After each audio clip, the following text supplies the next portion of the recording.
और हमारे प्रधानमंत्री जी, इनकी मैं बड़ी इज्जत करता हूं, हमेशा कहते हैं वन नेशन वन लॉ। तो अगर वन नेशन वन लॉ होना है तो बताइए भाई साहब कि ये केवल कहना कि मुसलमान ही वक्त दे सकते हैं, ये किस किस्म का लॉ है? ये किस किस्म का लॉ है? अगर आप वन नेशन वन लॉ की बात करते हो कि सारे धर्मों पे लागू करो, कोई भी दे सकता है। एंड आप कहते हैं कि देखिए औकाफ में 8 लाख एकड़ है। अरे भैया, आपके हिंदू टेम्पल्स में भी इतनी संपत्ति है, वहां आप क्या कर रहे हो? वहां आप क्या कर रहे हो? बाकी स्टेट्स में देखो ना। आपकी बात में काफी दम है, मजाक चुपचाप कभी नहीं लेना चाहिए। Shri Kapil Sibal. Thank you, Mr. Thank you, Chairman, sir. I rise to oppose the bill and thank you for this opportunity to participate in this debate. मैं थोड़े संक्षेप में कुछ मुद्दे उठाना चाहता हूं, कोई विवादित बात नहीं करूंगा। समझ लीजिए कि मेरे पास कुछ संपत्ति है, मेरी प्रॉपर्टी है। मैं हिंदू हूं या मुसलमान हूं या ईसाई हूं या सिख हूं, मैं उसको चैरिटी में देना चाहता हूं, तो कौन उसको रोक सकता है? कोई नहीं रोक सकता।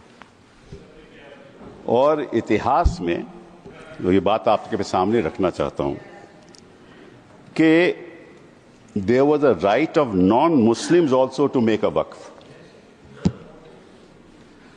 और 1954 में और 1995 में जो प्रावधान लाया गया, उसमें यह लिखा गया कि केवल मुसलमानों को वक्फ बना सकते हैं, कोई और नहीं बना सकता, प्रॉपर्टी नहीं दे सकता। और 2013 में जो संशोधन लाया गया, ये जो रोक थी वे खत्म हो गई। अब ये जो 2024 का अभी कानून बना है, उसमें वापस ये कहा गया कि केवल मुसलमान ही वक्फ दे सकते हैं। वो तो अलग बात है, मैं केवल छोटी सी बात रखना चाहता हूं। मैं as far as the 17th century, and I'll give you a judgment of the Madras High Court, which observed that it is common for the Hindu zamindars to have Muslims in their territories to make Muslim endowments. Similarly, in Arur Singh versus Badr Deen, Lahore High Court upheld the right of a Hindu to make waqf of his property for a Muslim graveyard. After independence, Nagpur High Court upheld the right of a non-Muslim to create waqf. और हमारे प्रधानमंत्री जी, इनकी मैं बड़ी इज्जत करता हूं, हमेशा कहते हैं वन नेशन वन लॉ। तो अगर वन नेशन वन लॉ होना है तो बताइए भाई साहब कि ये केवल कहना कि मुसलमान ही वक्फ दे सकते हैं, ये किस किस्म का लॉ है? ये किस किस्म का लॉ है? और ये भी कहना कि मुसलमान को पहले 5 साल मुसलमान बने, फिर तय करना होगा कि तुम वक्फ दे सकते हो कि नहीं। अरे भाई, प्रॉपर्टी मेरी, मालकियत मेरी, चैरिटी में मैं देना चाहता हूं, आप कौन होते हो कहने को नहीं दे सकते? ये कौन सा कानून है? ये छोटी सी बात है, ये कौन सा कानून है? मैं हिंदू हूं, हिंदू होकर भी मैं दे सकता हूं। ये तो मेरी मर्जी है ना, प्रॉपर्टी तो मेरी है, आपका तो कोई हक नहीं। तो पहली बात तो ये कि ये आपने प्रावधान रखा क्यों? अगर आप वन नेशन वन लॉ की बात करते हो कि सारे धर्मों पे लागू करो, कोई भी दे सकता है। पहली बात ये। दूसरी बात, एक नड्डा साहब ने बड़ी अच्छी कही कि देखिए ये कितनी एकर्स प्रॉपर्टी औकाफ की है, वक्फ की है। मैं उनको बताना चाहता हूं कि there are 32 Waqf boards in this country in different states merely supervise administration of waqf properties in their respective states. But please note kar lijiye Nada ji, total area of Hindu religious institutions in Tamil Nadu, Andhra Pradesh and Telangana respectively is 4,47,000 in Tamil Nadu, 4,65,000 in Andhra, 87,000 in Telangana, 723 acres with Tirumala Tirupati Devasthanam and thus it comes to 10 lakh acres only in 4 states. And आप कहते हैं कि देखिए औकाफ में 8 लाख एकड़ है। अरे भैया, आपके हिंदू टेम्पल्स में भी इतनी संपत्ति है, वहां आप क्या कर रहे हो? वहां आप क्या कर रहे हो? बाकी स्टेट्स में देखो ना। अच्छा, और ये नहीं कि हर धर्म में सुधार नहीं होना चाहिए, सुधार होना चाहिए, मैं आपके साथ सहमत हूं। हिंदू धर्म में भी सुधार लाना चाहिए, लाना चाहिए ना, हिंदू धर्म भी सुधार लाना चाहिए।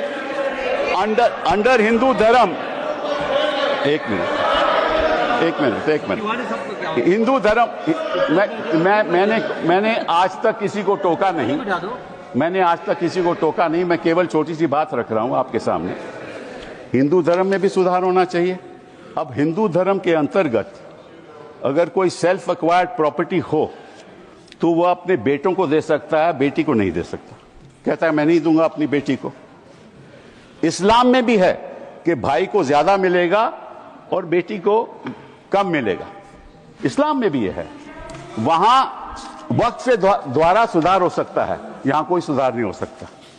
तो आप अगर महिलाओं की बात करते हो तो एक कानून लाओ कि हिंदू लॉ में कोई अपनी सेल्फ एक्वायर्ड प्रॉपर्टी केवल बेटों को नहीं दे सकता, वहां महिलाओं का हक होना चाहिए।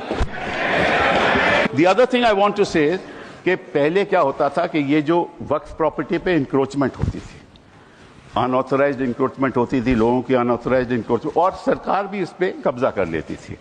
इसलिए जो लिमिटेशन प्रोविजन लाया गया उसमें यह रखा गया कि जो 12 साल का लिमिटेशन ऑर्डिनरी लॉ में है वो नहीं है। किसी ने गलत तरीके से वक्फ प्रॉपर्टी का कब्जा कर लिया तो अगर लिमिटेशन की बात आएगी तो 12 साल के बाद वो उसको चैलेंज नहीं कर सकता। आपने वो वापस लिमिटेशन ले आए, मतलब कि उनका अनऑथराइज्ड कब्जा कायम रहेगा। तो ये तो आप इंक्रोचमेंट्स का साथ दे रहे हो, इंक्रोचर्स का साथ दे रहे हो। मतलब कि जो वक्फ प्रॉपर्टी में गलत कब्जा हुआ है वो कब्जा वैसे ही रहेगा क्योंकि 12 साल बीत जाएंगे। ये किस किस्म का प्रावधान आप लाए हो? आप प्रोटेक्ट कर रहे हो वक्फ प्रॉपर्टी को कि इंक्रोचमेंट्स को प्रोटेक्ट कर रहे हो? फिर साथ साथ में आपने ये कह दिया कि district magistrate has the full power to decide as to whether it is waqf property or not. This is what you have said. Now, what inquiry will the district magistrate have in that case? He will decide on his own, and his decision is final. You were talking about Article 21 of the Constitution and said कि ये जो वक्फ जो council है इनका decision कैसे final हो सकता है, वक्फ बोर्ड का डिसीजन कैसे फाइनल हो सकता है, ये तो चैलेंज नहीं हो सकता in a civil court. Which decision of the district magistrate will you challenge in the civil court? You have said in this law that the decision of the district magistrate is final. And when he decides that this property is not waqf property, that cannot be challenged till he gives a final decision. So you can't deal with that property. You give finality to it. और वो जो आपने रखी है बात कि ये जो इंडाउमेंट्स हैं, ये जो वक्फ है, इसकी जो ट्राइब्यूनल की डिसीजन है ये फाइनल रहता है, ये आपने कहा ना। नो, अगर वो वक्फ ट्राइब्यूनल का डिसीजन फाइनल रहता है तो सिविल कोर्ट को तो कोई हक नहीं उसको चैलेंज करने के लिए। यही बात हिंदू इंडाउमेंट्स एक्ट में है।